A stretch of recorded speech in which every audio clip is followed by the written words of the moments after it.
Welcome to the Encore Audio Archives YouTube channel. I'm Taper Dave, and this is my channel. I've uploaded hundreds of talks here that I've recorded at meetings in West LA, and I've also recorded conventions starting in 2013. I've got a bunch of those up. And Walt and Mary Murray, the original owners of Encore Audio Archives, started the company in the 80s, and Walt recorded Joe and Charlie's and a bunch of stuff down in Vista, California. My sobriety date is June 20th of 1994. I hope you find something you like, so please like and subscribe to my channel and comment down below. If you want to hear something that I don't have or that you don't see, I'll see that I get it. Anyways, take care and have a great day if you want to.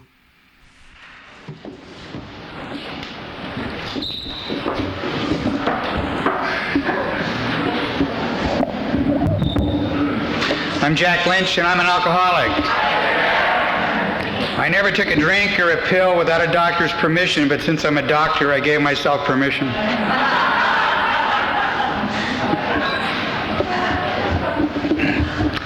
God, I love seeing people take chips and cakes, and God, you know, more meetings should give chips out. You know, that poor bugger going through that first year, you know, not to get some recognition. God, I remember when I went to the Valley Club in San Fernando Valley, and I got that 30-day chip, and that 60-day chip, that 90-day chip. And I came back the following month, and I wanted my 4th month chip. And they said they didn't give them. I said, what do you mean you don't give them? And they said, well, where you been? Haven't you seen? I said, well, I want a 4-month chip. And I said, how am I going to stay sober? You know, and I went to my sponsor, and I said, how the heck am I going to go 90 days? He said, the program's a day at a time. Oh, but God, I wanted that chip every month. And just congratulations to these chip takers. And the cakes, holy Christ, 9 and 10 years? 8 and 10? Wow, 10 years. God, when I was first sober, I thought, God, 10 years was an impossibility. Possibility. She mentioned something about getting 10 years to her 50th birthday.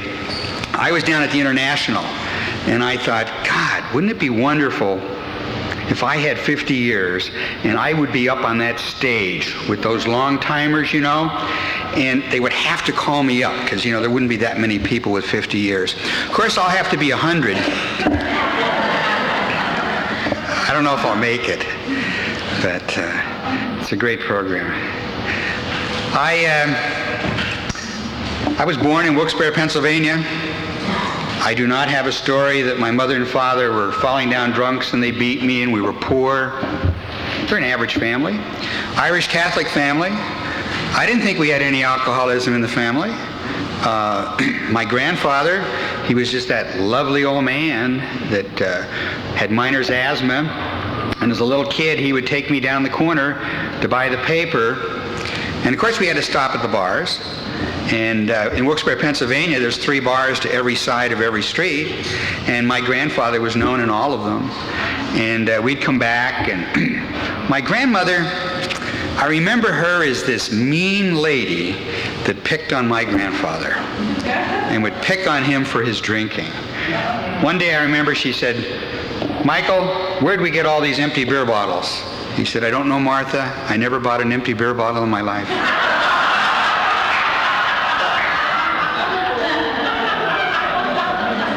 When I got in the program, they said, do you have any alcoholism in the family? I said, no.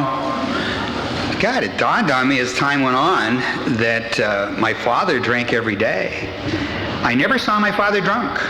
He was one of those guys that just didn't get drunk. At least I never saw him drunk. Drank beer all the time. Definition of an alcoholic in my family, my father's family, was a bum that was lying on the street and he didn't work. And that was an alcoholic. And I saw my father get up with many a hangover, but he went to work. He just dragged himself out and he went to work. I had an uncle that drank a lot, had his own beer tap in the cellar. When he got old and had arthritis and couldn't get down the cellar steps, he just brought the beer tap up to the living room. That was fine.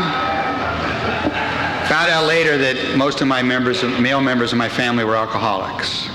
And just being Irish Catholic, I thought it was part of life and part of growing up. When I went to school, I was that skinny kid, glasses, pimples, wasn't very good at sports, and I wanted so much to be one of the guys.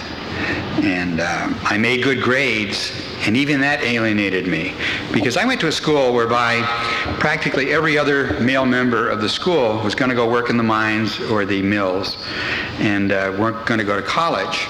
I made good grades, but I still wanted to be one of the guys. I would skip school with them just to show them I was one of them. If we got caught, invariably the principal would punish them, say some mistake had been made, and he'd let me go. I even failed at trying to be bad. And that's what I remember in school. Growing up, I've reached the age of 14 and a half. I lied about my age, and I went to work as an usher in a vaudeville house in Wilkes-Barre, Pennsylvania. And life changed. Ah, it was great. I was introduced to drinking and going out and going to bars and shuffleboard and darts, and it was just great. At the age of 16 and a half, I got to be a favorite of the manager there. He was an alcoholic, and one of my duties was to make sure the big boss didn't catch him. And I was pretty good at that, covering for him. My other duty was to go up to the Hotel Sterling and get the headliner out of the bar, make sure he was sober enough to come and do the show. Now, these were usually Hollywood actors who were on the decline, they were down on their luck, and they were usually alcoholics. And I would walk up to that bar at the Hotel Sterling, and I'd say, "We have to get to the theater." They'd say, "Okay, kid, we'll make it, don't worry. Give the kid a drink." Drinking age in Wilkes-Barre, Pennsylvania was 21. I'm 15 and a half, 16, and I'm drinking with these Hollywood actors. Then I would go back to school the next day, casually tell the girls who I was with last night, what he had to say, what we had to drink, and God, life just changed. The pimples went away. I wasn't skinny anymore. When I went out to drink and drive, I thought I was more handsome without my glasses, so I would take them off. Now I see double without my glasses, and when I'm drinking, I see quadruple. And I was lucky that I didn't get into any accidents or any problems. I went to college and drank occasionally and didn't get into much trouble. I was lucky enough to get accepted to medical school, and I went down to Georgetown in Washington, D.C. and studied quite hard. And when you're in medical school, especially those days, they give you a little white coat and they says doctor right here. And they let you go to the medical conventions. We'd walk in the medical conventions, big hotel, and the first room would be by the drug companies, and it would be twice the size of this room. And every drug company had a big table there with all these samples. You'd walk in the door, they'd give you a shopping bag, and you go from table to table taking a little bit of this, a little bit of that, walk home with this bag full of drugs. We're studying for exams. We'd take dexedrine or uppers and stay up all night and study. And one day I went into the exam and the answers are flying through my head, but my hands were shaking so I couldn't write too legibly. We were assigned to an upperclassman, and I went to him and I told him what I had done.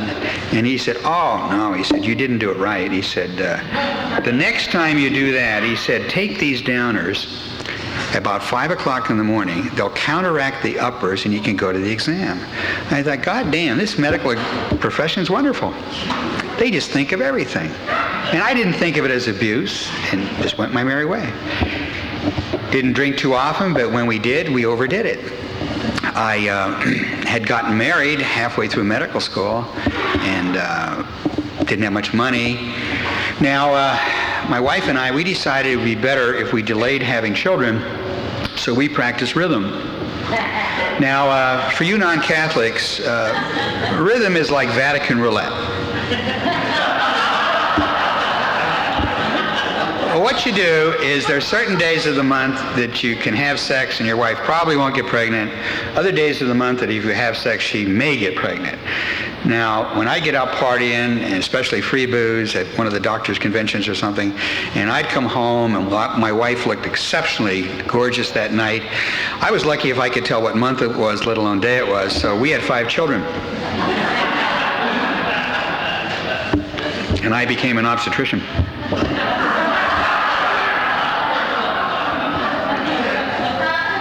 I went back to Wilkes-Barre, Pennsylvania, and I interned there. worked hard, but it was good duty. And the staff men, they just loved us and treated us good and would take us out to good restaurants and golf clubs and come up to the interns' quarters, and they made sure that we were stocked with the beer all the time. And they would have their meetings there, and they would come up and play poker. And many a night I'd see a poker game going with lots of money, and they were drinking, and sometimes they were too drunk to get down and see their patient in the emergency room, and I would get down and I'd see that patient for them. And I didn't think anything of it.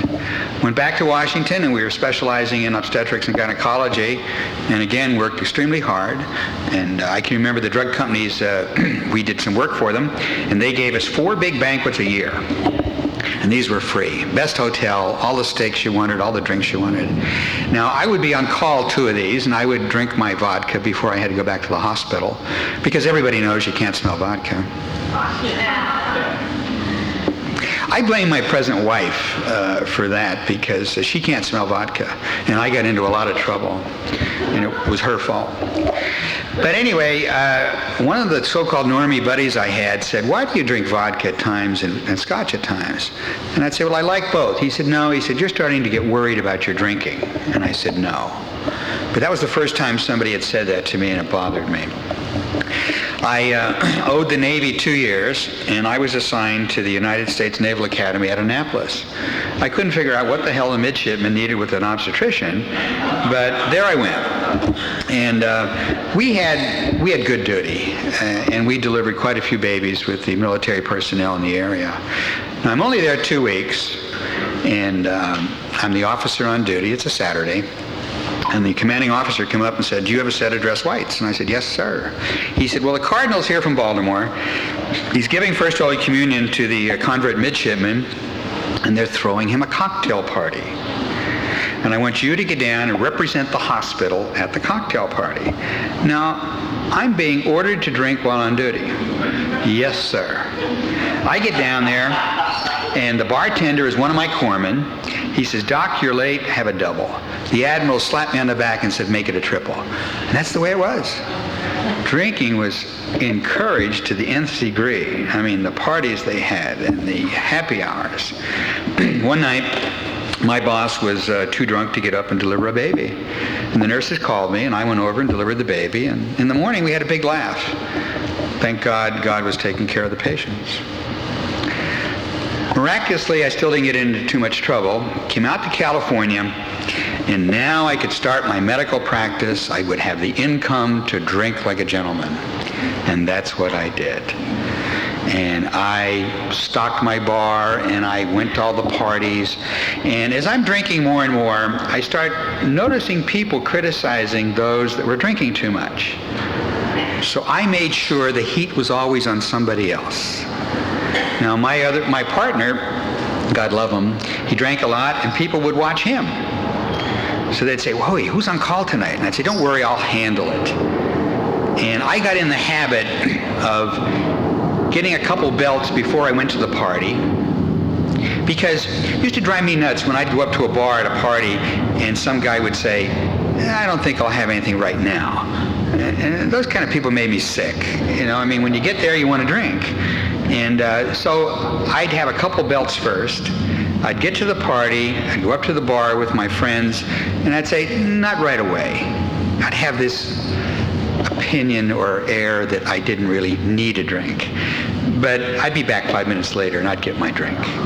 And I'd make sure I drank enough at night when I went home. If I didn't have enough, I'd finish it off, and I'd drink then. And I was a home drinker most of the time. I'd get home from a party, and I'd sit there, and I'd say, "Well, wife and kids are in bed. I'll just have one drink, and I'll make a list of what I have to do tomorrow." Then I'd make a list for next week, and then next year. And there were times I found myself asleep on the garage floor, because that's where the booze was, and I didn't know whether I had hit my head or what. And there were times I just got in bed before my wife got up, and then she'd say, "What's the matter with you?" And I'd say, "Oh, I think I have the flu, and I don't really feel that well." Conventions would come into town. I'd love to go to a convention. You know, if you're going on a trip, a vacation, you go to the airport, you're allowed to drink. I mean, people can drink in the morning at airports. It's normal. And people can drink at conventions. You get down to convention, the speaker's a little bit dull, you go out to the bar, you renew acquaintances with some of the doctors you haven't seen for a while. Some of the doctors come in from out of town and they say, hey, you're local, what about this Sunset Strip? I hear it's wild. Take us up to Sunset Strip. And I would call the wife and say, well, there's some visiting gentlemen here and I have to show them around. And many a night I got home real late and didn't know where I had been, and found out later I'd been to a few places I wasn't too proud of, but that's the way it was. And I'd say, well, I won't do that again. And next year, next convention, there I was, Sunset Strip, and man, I'm just going to town. The kids are growing up, and they're starting to get in trouble, and it's poor Jack. You know, why are these kids acting out? My oldest son, Johnny, he got disillusioned with life around the McCarthy area, and he went up to college, and he spent about 3 years getting 1 year of credits until I stopped paying the bills. And he wandered off someplace, and God, he'd show up, he had long hair, he talked funny, he couldn't put two words together, he was on drugs.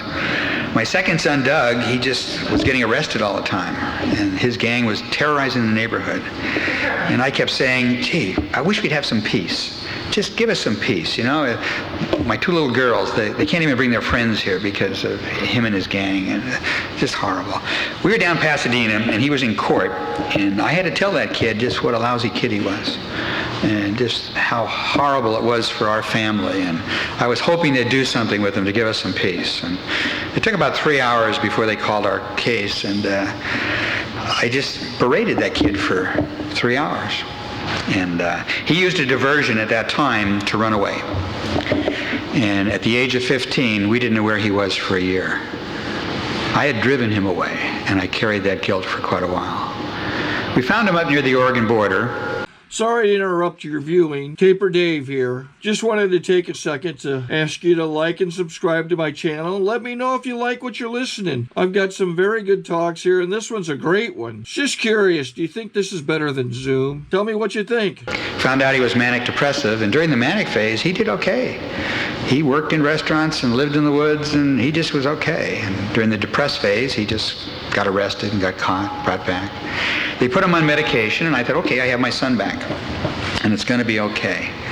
And it wasn't. And it was one series of hospitals and jails and just terror. My third son, Chris, one day he couldn't get out of bed.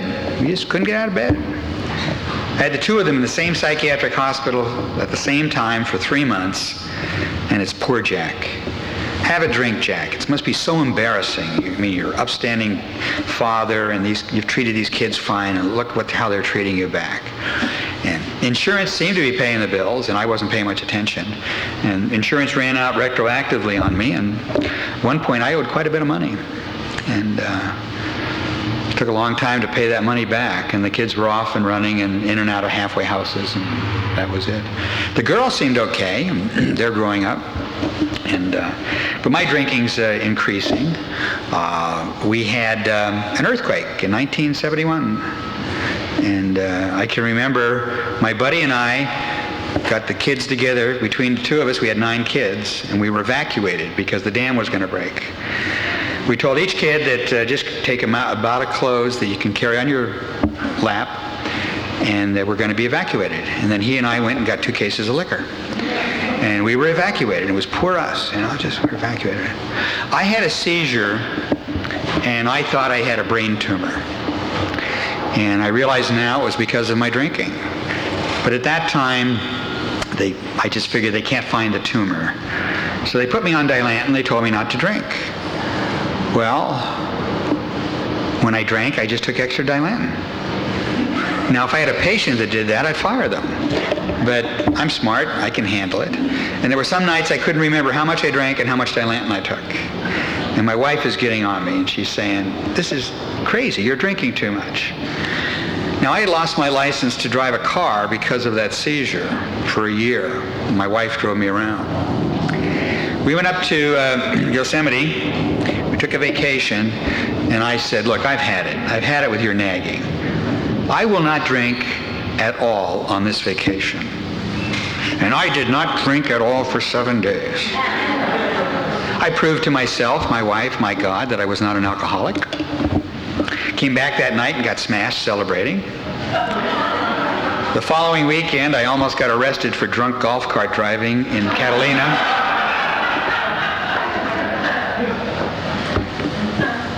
And things were getting worse. I made a vow that if I ever drank when on duty, I'd quit.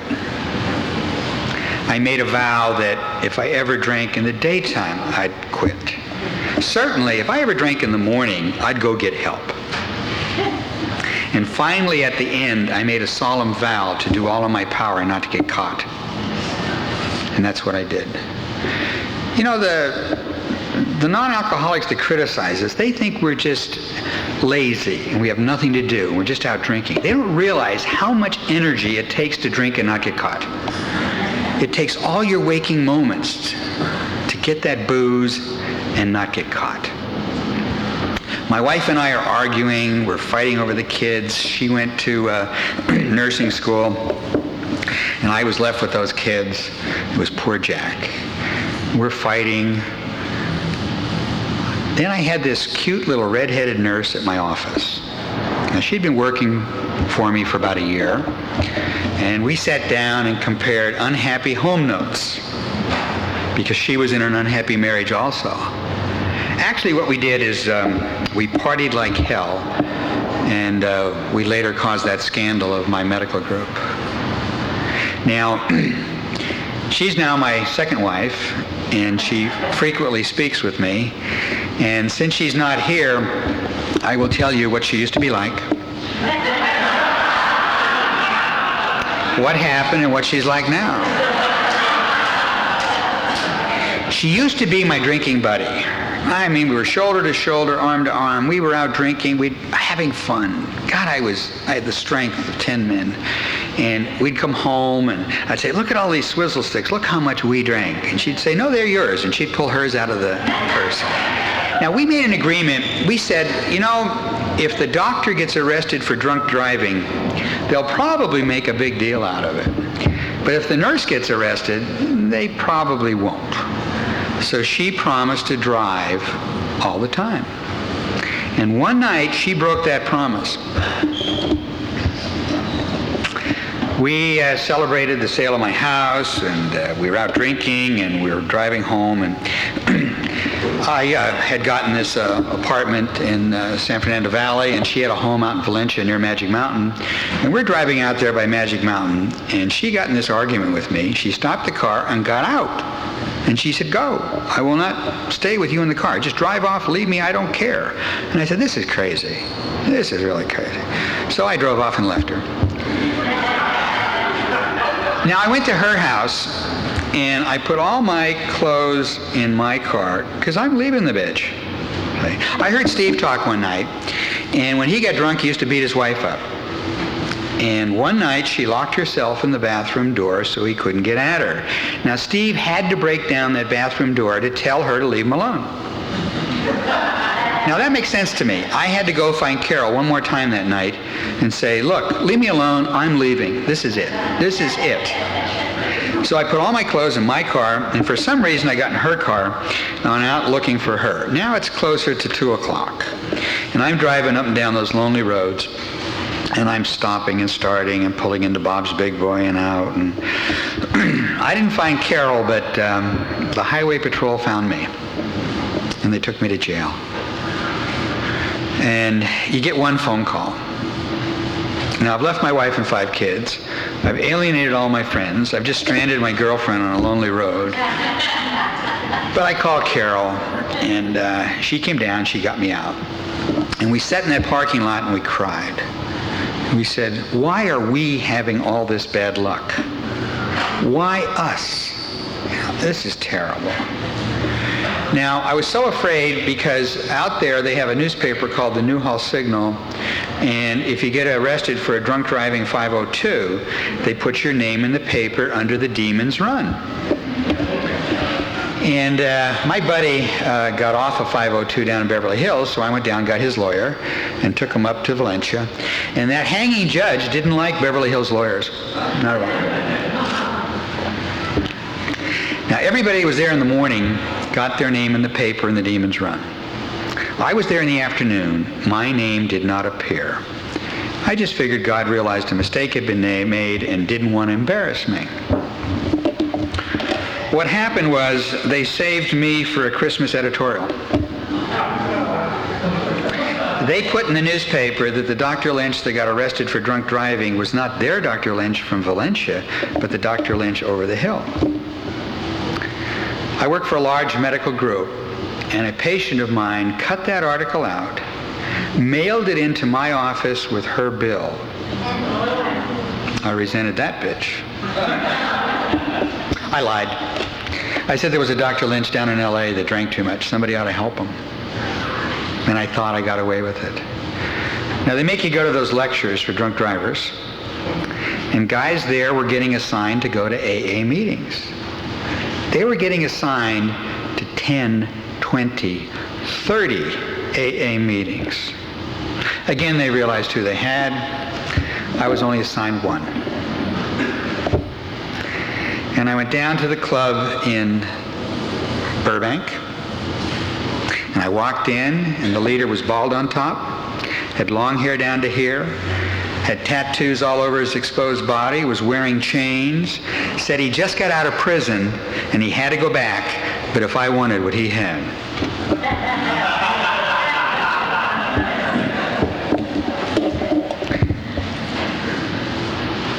And 2 weeks ago, I got to go back and speak at that club. And it was great to complete the circle. I went home that day and I told Carol what they had said. And I said, "Do you think I could be an alcoholic?" And she said, "No." So we went out and celebrated by getting drunk. And I'm drinking away, and half the time I'm living down in my condo. By this time I bought a condo right underneath the Odyssey restaurant. And I'm living out with Carol, and she's got 2 young kids. And drinking's increasing. And Carol stops drinking. Now that's really tough. You're my drinking buddy, and she stops. In the morning, she'd put the 2 kids in the shower. I had 3.5 minutes to get out to the kitchen, pour myself a glass of vodka, drink it, and get back in bed. And I did it.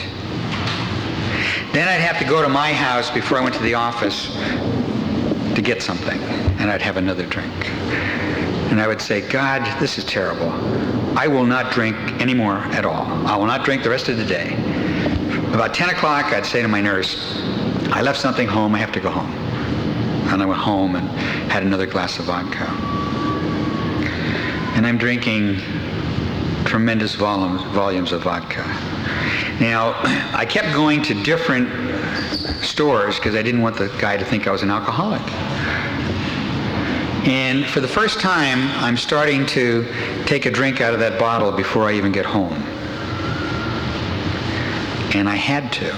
I just had to get that urge. And I was dying inside. 3 years before, I was chief of staff at a hospital in the San Fernando Valley. And we had a drunk doctor there. And at that time, the California Medical Association had a 3-step plan for drunk doctors. Step 1 was ignore. Step 2 was ignore. And step 3 was fire. His name is Jack also, and we're getting ready to fire him. So I talked to him, and he said, "Well, I'll take a leave of absence." And I said, "Fine." And off he went. I didn't know, I didn't care, and my drinking increased. I found out later that he tried to make this program several times. He used to sleep on the floor of the Nest, an AA club up in the valley. He finally got sober, came back, and basically turned me in. And now he's my sponsor.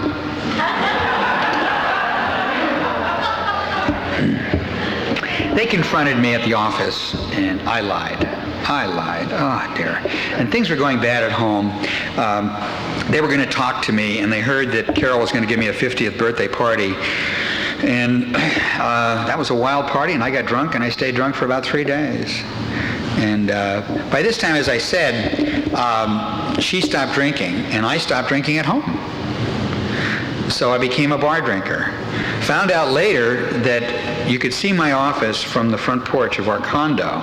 And about 5:15, she would go out on the porch, and she'd look down at my office, and she had a pair of binoculars. And if my car came out and turned north, I was coming home. And if it turned south, she threw the kids in the car and went chasing after me. Now, who wouldn't drink with that kind of pressure? Do you blame me? Anyway, they confronted me, and I lied, and they had the goods on me, and they said, look, you're going to have to go get help, and you talk to this guy. And I found out that there was a group by the California Medical Association that had started to help drunk doctors, and they wanted to help them instead of just punish them. And he said, we're going to take you down to the care unit of Orange, and we're going to get you sober, and you have to stay there 1 month.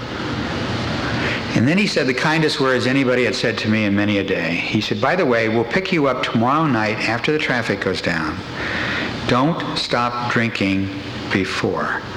I got up the next morning, and I poured my glass full of scotch, and Carol said, what are you doing? I said, I'm following orders. I followed orders all day long. I drank. Now, I hadn't done my taxes. If you have to stay away 30 days, you might as well do something. So I was going to work on my taxes. So I filled all these briefcases with receipts and slips and all this and that. Now, at 5 o'clock, I'm waiting for them to pick me up, and I call my mother and father in Wilkes-Barre, Pennsylvania. All they know is that their oldest son has flipped out. He's left his wife and 5 kids. He's living with his nurse. And I call and tell them I'm an alcoholic, and they're taking me away. And I can't talk, so Carol takes the phone, and she just talked to them and became the girl that saved our Jack. And that was it. I went down the care unit, and I'm down there, and I'm busy. I'm with these briefcases and everything. And I went in, and I said, by the way, how about a pass this Saturday? And they said, a pass? I said, yeah. I said, I'm lonely. I want to see the redhead. And they said, but you aren't working any program. And I said, like what? And they said, well, we have these steps. And I said, oh, okay. So I came back the next day, and I said, how about my pass? They said, how about the steps? I said, I did them last night.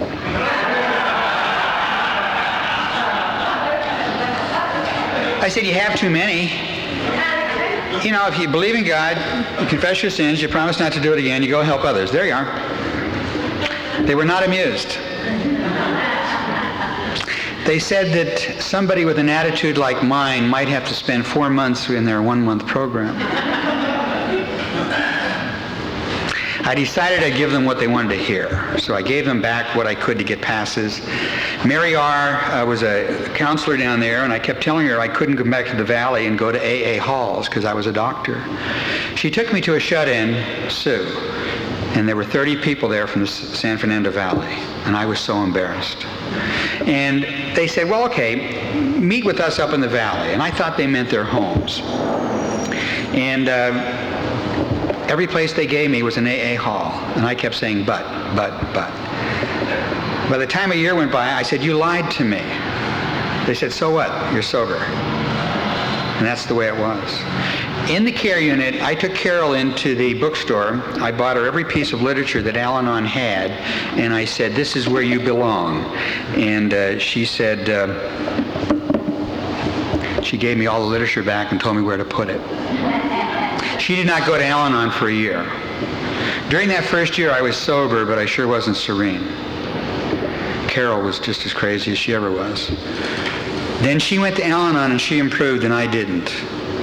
And thank God in this third phase, the two of us have been improving together, and life has really changed. My father died, and my mother died, and my sister died of this disease, the younger sister. And my brother, 10 years younger than me, just drinking as much as I did. And he comes out here a lot on business. I'd take him to meetings, and I'd say, Bob, do you think you're drinking too much? No. One night, the speaker at Mason and Lassen is telling my brother's story, and Bob's listening. I finished, and I said, what do you think, Bob? He said, that story is scary. It fits my wife to a T. He goes to Al-Anon now. He's had a bleeding ulcer. He's fallen down the steps twice, fractured legs, but he's still not an alcoholic. I hope he gets the message. Fortunately for me, my sponsor decided that the first run through the steps was a sham and we were going to do it honestly. And when he had a heart attack, we had a lot of time together, and he worked on me. And I remember reading him my fifth step, and I looked out of the corner of my eye and I perceived a scowl on his face. And I thought he was really embarrassed with what I was telling him. I got a closer look and he was asleep. I woke him up, I started over. He said, no, I heard that. And like I've heard from this podium, I can't believe that I wasted so much time and waited so long to get rid of that garbage to feel so good. And it's just amazing. I can't believe I was so dumb. I go to my sponsor and I say, you know, I really need to talk to you. I'm in trouble. Is the IRS again? No. Is it work? No. I say, it's my stepson, Danny. Well, what's wrong now? Well, I say, Danny, he won't take out the garbage. He said, if it bothers you, take it out yourself. Now, that's a wimp of a sponsor. I said, he took my hairbrush. I'm late for work. I want my hairbrush. I know he took it. He said, bothers you, buy another one. I tell him what Carol did. I tell him what she did, what I said, how I handled it. And I say, wasn't she wrong? He said, the way you presented it, she might be. I said, fine. Now, let's call her sponsor. And he said, no, we don't do that. He said, I want you to go home and do something nice for her. I said, why? I'm mad at her. I said, wait a minute. I'll do something nice for her. She'll realize how bad she's been. He said, no. I want you to do something nice for her that she doesn't realize you're doing. Now, that's really dumb. I want credit for what I do. You know, I tried it. I can't do it all the time, but God damn, it works. It works. If I'm thinking of her comfort and not mine, and I'm trying to do something, and it can be only very little things, just something that I know is going to make her day a little bit easier, or something she doesn't even know about that I take care of and she doesn't have to do. The next thing I know, she's trying to do nice things for me. And she's my best friend. We used to have these knockdown, drag-out arguments. Somebody had to win, somebody had to lose, and somebody had to be punished. And now, fortunately, we stop. I apologize for my part in it, which I think was only about 10%. She apologizes for her part in it, and on we go. And it's fantastic. Now, that stepson had a learning disability, and he just irritated me. The two of us, oil and water, and we were always at each other. I remember one time she just called him aside and she said, don't you ever want him to marry me?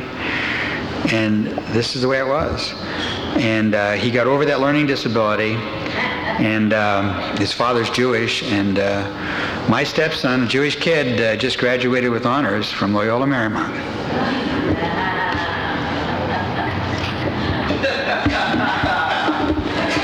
Now, the oldest stepson, he's a little different.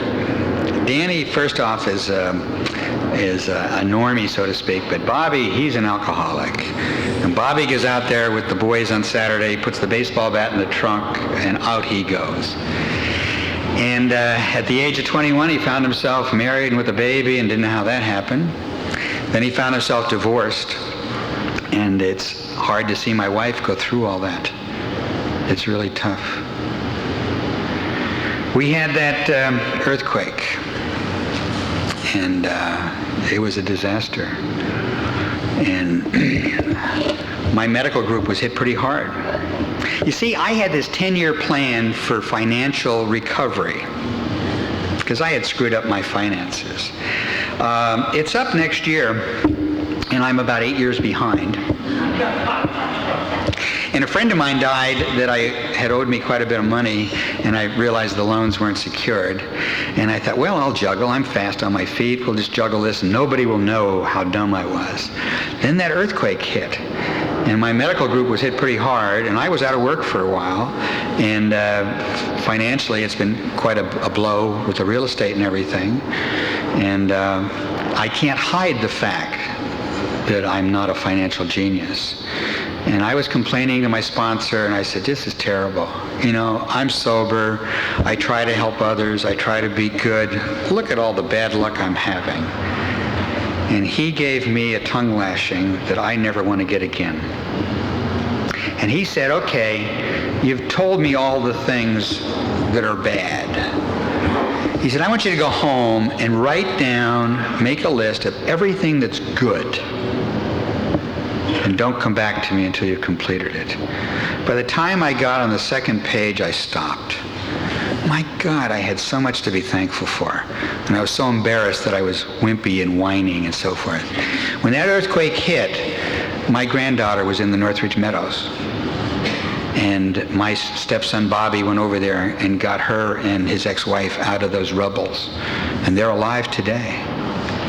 And guys from my group just went around getting people out of hospitals and getting people out of torn down buildings. And everybody was thinking of everybody else.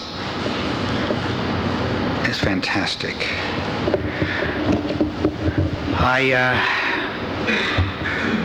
I go to a men's stag, and Charlie Carey is dead now. But Charlie told me, when my day is going wrong, I have to start it over. God, grant me the serenity to accept the things I cannot change. I cannot change the fact that I'm an alcoholic. The courage to change the things I can. What I can change is my attitude. And that's what I have to do. When my day is going wrong, it's usually my attitude. I stop and I change it. And I may have to stop and say the Serenity Prayer and change my attitude 10, 20 times a day. But that's what I do, and life gets better. And it's fantastic. My wife and I lost the high-rise condo we had down in Coronado, but we got a little mobile home over in Palm Springs, and we love it. And we can play golf there. And it's just fantastic. I am 64. My health is great. I don't intend to quit work. I have a job to go to, and God has been great to me. And it's all been because of this program. To paraphrase Father Martin, we're here because we're not all there. Thank God I'm here.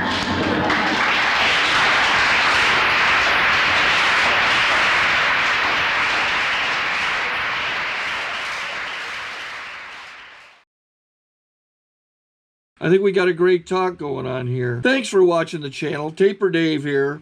Just curious, do you think this is better than Zoom?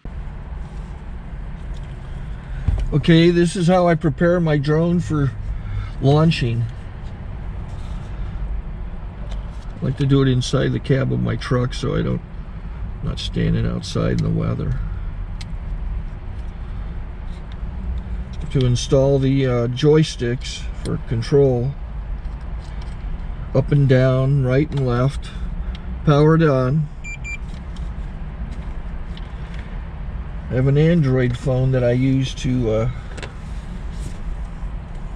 connect it to the drone with, and it's actually controlled through the iPhone, through an app. Oops, wrong way. It's actually controlled through the iPhone, or through this Android phone, through the app. It's actually controlled through the Android phone, through an app, and you connect it through this short connection right here.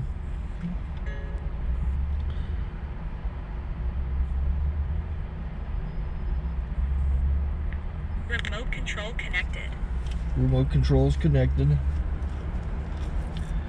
So I pull out the drone. I have to extend the legs. Long legs extended first, then the short legs.